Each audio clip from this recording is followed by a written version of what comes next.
A fingertip, gloved and hesitant, peels at something glossy on the bark. It tugs, and the resin stretches like honey, then breaks, leaving a dark corner of paper stuck to the tree. Listen closely now. What did the sap keep? Find somewhere dark and quiet. Put your headphones on. I'm Sam Nong, and this is Nature's Dread. Tonight's story is called Resin Ledger. It was late summer on a ridge where pines sweat resin after hot afternoons. Our volunteer, let's call her Mara, knows the trail like the lines on her palms. She walks it every week. Bent grass, the scent of crushed needles, the bright flash of lichen on stone. She notices small things.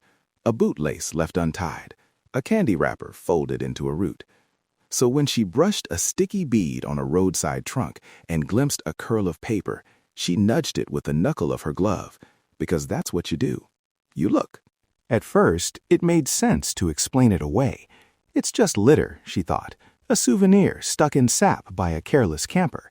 But the paper wasn't new. Ink had bled and feathered beneath the resin. The fibers compressed and darkened in a way that suggested age. She took a picture from a few feet away, thumb on the phone screen shaking slightly. That's where this starts, a small, shiny thing that refuses to be ordinary. Over the next 3 weeks, Mara found more. A ticket corner, the blunt tear of a postcard, a sliver of handwriting that might have been part of a name. They were all on trunks along the same worn route, each deposit of resin like a tiny amber file. The pattern felt deliberate enough to be a clue and random enough to be maddening. "The forest keeps things," she said once into her notes, "but it keeps only parts." That's when Mara called a conservator, not because she wanted an adventure, but because she knew what could be lost if she tried to pry those fragments free.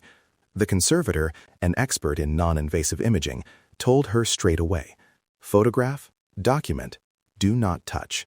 Use multiple lighting angles, include a scale, and never, ever attempt to extract a fragment from living bark. Resin, they explained, polymerizes. It dehydrates organic matter, excluding microbes and slowing decay.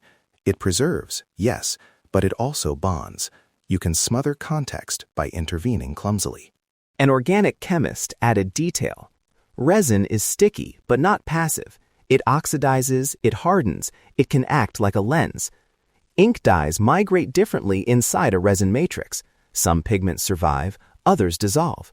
Under ultraviolet light, hidden contrasts may appear. Micro-CT scans can reveal layers without peeling a thing. But every technique has limits: resolution, access, the risk of contamination if a well-meaning person scrapes or rinses a deposit in the field. The chemist's word came with a smile that was not a comfort. Nature is an imperfect archivist. And then the cold case advisor, someone who'd worked missing persons files for years, spoke about chain of custody and families who wait. For some relatives, she said, even a smear of ink is a thread. Photographs become evidence only if they are verifiable and collected responsibly. If you publish a close-up that looks like a name, someone will latch on. If you give coordinates, people will walk the ridge and tear up moss and climb trunks. So restraint becomes part of care. A discovery can be a kindness or the beginning of harm. Mara did what they advised. She cataloged each find from a distance. She labeled photos by tree and date. She blurred maps and avoided precise coordinates in the files she shared with the conservator and the investigator. That didn't stop the ripple. A blurred photograph posted for consultation was recognized by a woman in another town.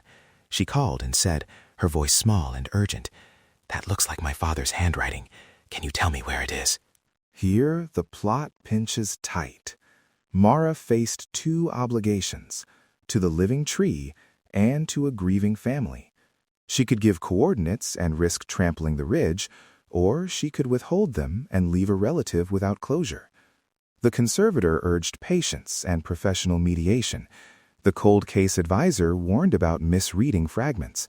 An initial, so partial, could be a flourish, a stain, a pressed leaf. The ethics were clear in theory and complicated in practice. How do you steward a fragment of someone's life when the landscape itself has already become part of the evidence. The bench scene that follows is the closest thing to a climax here. A small work table in a dim room, a single lamp, the soft hum of an imaging machine. Mara watches as the conservator places a photograph under a loupe.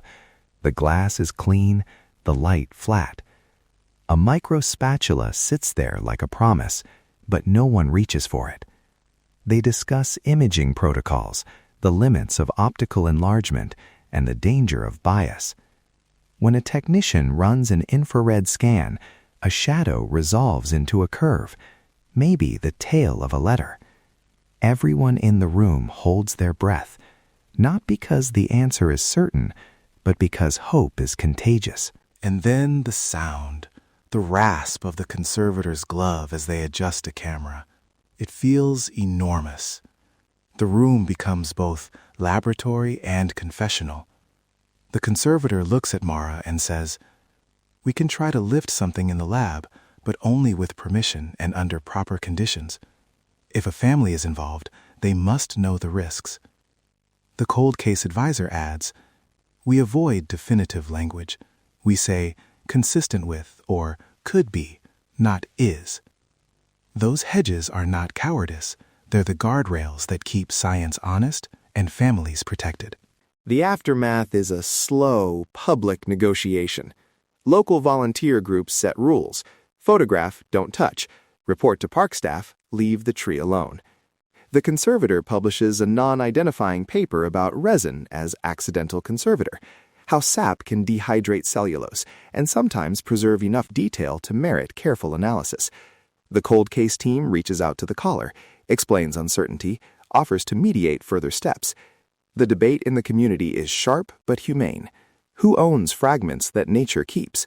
Who gets to decide if a partial name becomes a public story? There is a final tiny image that refuses to resolve. Under the lamp, the largest fragment forms a sap lens, a curved pocket where the resin magnifies a dark smudge. It could be the tail of an R. It could be a coffee stain. Mara turns the photograph until the light slides across the resin, and then she laughs, soft, because laughter is a way to make fear bearable.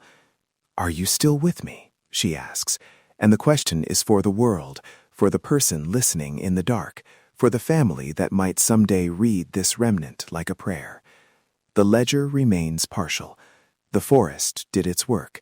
We must do ours with care. If you heard something tonight that stayed with you, if you feel the scratch of curiosity, remember this: do not touch. Do not pry resin from bark. Photograph from a respectful distance, include a scale, and contact park staff or a conservator. If something feels like a clue that might help a family, pass it to professionals. The ethics of discovery are simple in words and complicated in the field. We owe both the landscape and the living our restraint. If you liked this story, subscribe so you never miss an episode. Share it with someone who walks trails and notices details. Tell them to keep their gloves on and their camera steady. Until next time, check the corners.